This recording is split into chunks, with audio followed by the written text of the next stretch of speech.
Yeah, my name is Philip J. Watt. I'm a clinical hypnopsychotherapist. I have a degree in social sciences and philosophy, which I got from the University of Newcastle, Australia, and also Manchester University in England. I've been trained extensively in health services, from sexual assault training, mentoring, life coaching, working with people and parents, or working with children with parents with mental health issues, whole host of stuff. And then, of course, there is the training and some of the best training that I've received through the Institute of Clinical Hypnotherapy and Psychotherapy, otherwise known as ICHP, a very robust training operation that started out in Europe and went to Australia as well.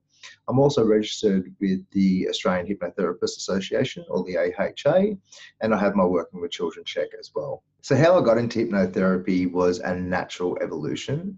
I dealt with depression myself in my teenage years and early adult years, and I used techniques such as meditation and self-hypnosis and other types of methodologies to alleviate that depression. I did that all on my own. It was a hard slog. I don't recommend it, but it certainly did give me some unique insight into the skills and the knowledge necessary to really go through that process.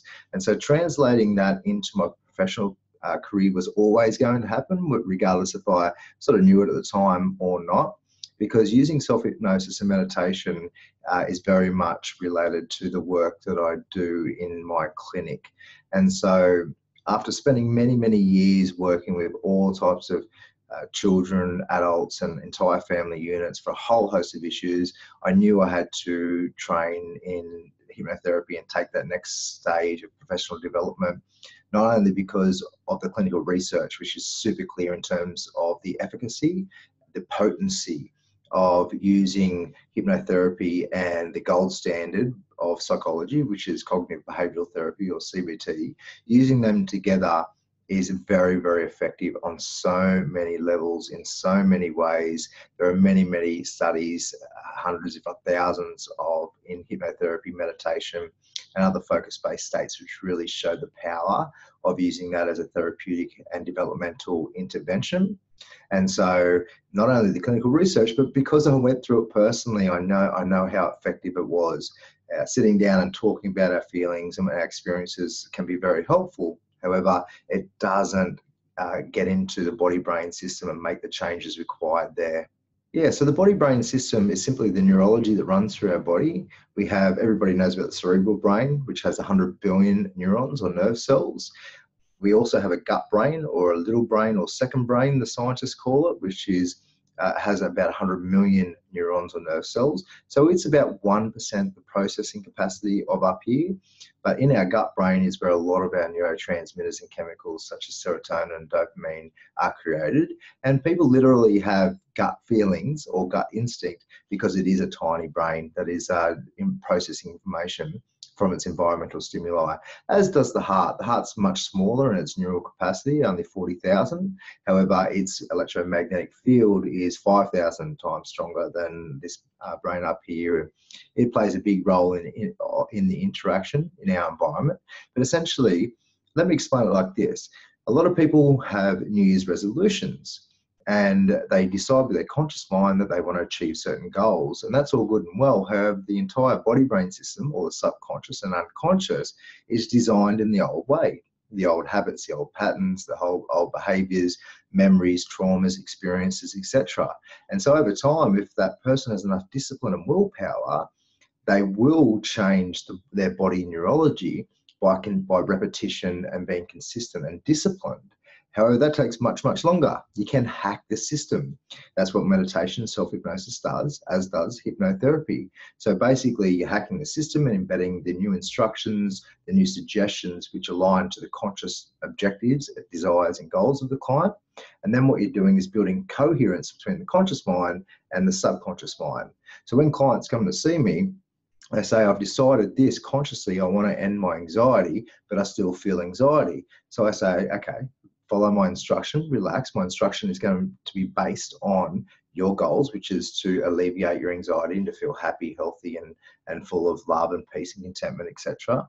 And so if you sit back, relax, and focus on my voice and follow my instruction, which is aligned to what you want, that will embed new information within the system and build coherence once again between the conscious and unconscious aspects of ourselves. So it speeds up the process so much faster, and it's a drug-free, natural way of really providing therapeutic and developmental intervention in people's lives. And it's for this reason hypnotherapy will be the go-to therapy one day, as soon as public consciousness and the policymakers catch up to the clinical research, and of course the anecdotal evidence as well. Then it will be recommended right off the bat, instead of following the traditional route of just CBT or psychology or pharmaceutical drug intervention and treatment. Yeah, it is the last resort to come and see a hypnotherapist for many people. That's because they've exhausted all other options and it's just not working. Very unfortunate, as I said, because the clinical research is very, very clear. However, there's a lot of doubt and uncertainty and as a consequence, nervousness about coming to see a hypnotherapist because of some of the mythology and the disinformation about it. But I just spend time unpacking with my clients what to expect, what type of trance, what a trance feels like. And that trance is very natural. For example, just sitting in the car, focusing on some of our thoughts, sometimes our unconscious or subconscious can take over the driving. And after a minute or two, we might think, oh, wow, I haven't really been paying attention to the road. Very, very common experience of people. And that's a type of trance. That's a type of trance where we go into an alpha brainwave state. And because we've got a singular focus, the body takes over the driving and we're sitting there processing or planning or doing whatever we're doing in our minds. Another one, of course, is sitting in front of the TV and zoning in or zoning out, and there might be somebody in the background saying dinner's ready and we don't hear them because we're so immersed in the experience of the TV. Another one is just gardening or washing dishes, exercise. Anything with a focus-based state or a singular focus can really begin the process of putting us into a deeper state of trance, light or medium. And of course you can practice it through meditation and other techniques to really go into deep states, and a hypnotherapist can do the same, is to really frame the experience and to get away all the jitters and the nervousness around hypnosis, because it is a natural state. And once you help clients understand that, they let go and they surrender to the process, and it's very easy for them just to let go, follow the instruction, experience whatever experience, be curious with the experience, and just let the new information wash over the system to change the story or stories of the subconscious. Yeah, a lot of people come to see me for many, many different things. A lot of the time it's mental health issues, but it can be physical issues as well. So physical includes chronic pain. So one of hypnotherapy's greatest success stories is the alleviation of chronic pain, because a lot of the time it's just a residue memory left over from an injury that has more or less healed. And so it's very easy to change the perception or the subconscious story around the experience of pain of that injury. But then, of course, there's a whole host of mental health conditions that people live with for years, if not decades. I've had some clients have had it for depression, for example, for over several decades, and I was able to unravel that together with the client and remove it and to change their lives. I regularly get the comment, Philip, you've changed my life. You gave me back my life. Thank you so much. I don't feel like I could, be able to keep going without you. It's a really rewarding experience. But it's just not just about depression. It's anxiety, phobias, fears, addictions. So quitting smoking, obviously, I do quite often, as alcoholism, and even addiction to TV and sex and other things as well. Insomnia is a big one, which is very much related to anxiety a lot of the time. And then, of course, it's not just about fixing things. So there's a whole host of things that we can fix, resolve mentally and physically using hypnotherapeutic techniques. But there's also the performance aspects or the enhancement aspects. So I do work with kids with ADHD, but also kids who are really intelligent but really crack under pressure for exams. So helping them to maintain composure in those pressured situations is something that I help kids and also adults to do. Might be sexual performance, or it might be public speaking performance. It might be enhancing confidence, enhancing skills that people already have, but really taking it to the next level, because we've all got that capacity. We just need to be reminded of that, and the subconscious needs to be reminded of that. Yeah, it's a lot of fun. I try to make it a playful and engaging experience for my clients, get away those nerves and those jitters to begin with, and then really explore what's going on in their lives, explore the different subcategories of health. So not just physical health, but psychological, emotional, spiritual, sexual, philosophical, intellectual, relational, creational, social. There's a whole host of subcategories of our health that if we organize in a way that really accentuates the strengths and works with the weaknesses, you can build really deep coherence within the self, within all these layers of health, so that we're a more healthy, happy, holistic, honourable, and heroic being in general.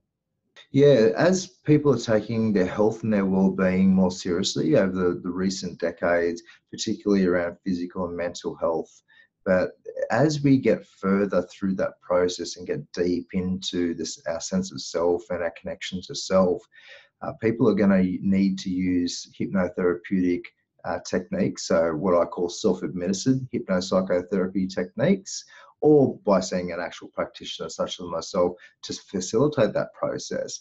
It's going to be integral as we move forward, because so many people are really at the end of their wits when it comes to their suffering and the despair that they might find themselves in, or even just really want to accelerate and expand their experience of happiness and health and peace and contentment, etc.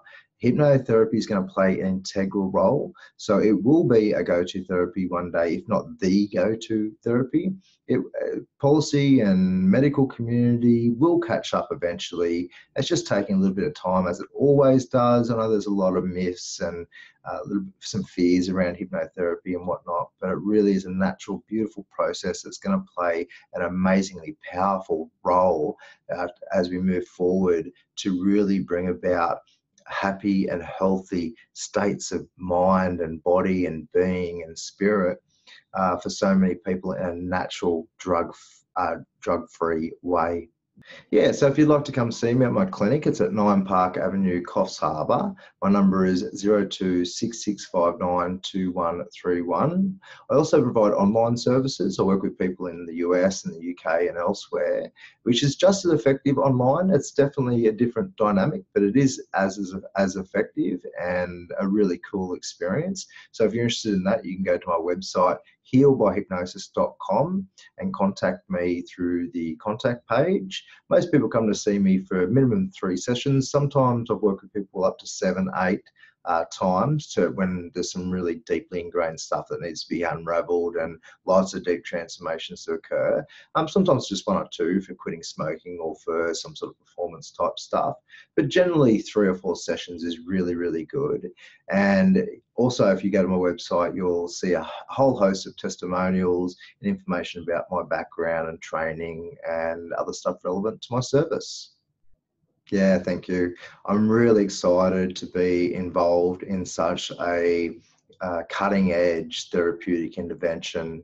And one day, as mentioned, it's going to be really celebrated as one of the most important roles of really helping people to initiate into their own self and their connection to self, and to learn the skills, tools, techniques to apply when any other challenges come up in their life, as always do. So I always provide my clients with a whole kit of different knowledge and skills, so that they can use that themselves and become their own sort of master when it comes to working with their experience in a way that's going to be conducive to their health and well-being.